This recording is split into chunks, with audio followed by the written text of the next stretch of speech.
Па некаде околу 23:30 часот јас спиев кога мојот татко, чиј е собственик на куќева, истрча извика дека гори кровниот дел.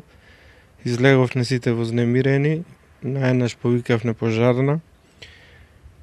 Во 23:40 најпрвим пристигна полицијата, па потоа екипи од ЕВН и околу полноќ пожарната. Јас верувам дека доколку пристигнеше порано за едно 10 до 15 минути, мислам дека немаше се случи оваа трагедија што се случи.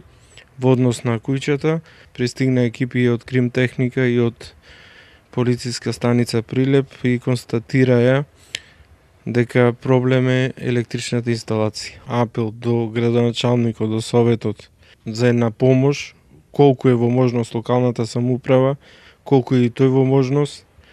Ништо не барам повеќе, не мора финансиски средства, нека биде и градежни и материјални средства и до сите добронамерни граѓани, без оглед на која политичка партија припаѓа, без оглед на која вера, сите сме исти, едноставно сите сме луѓе. Моментално, јас, мојот татко и мојата сестра, услови немаме сега за живот, каде ќе живееме понатаму, само Господ знае, друг никој.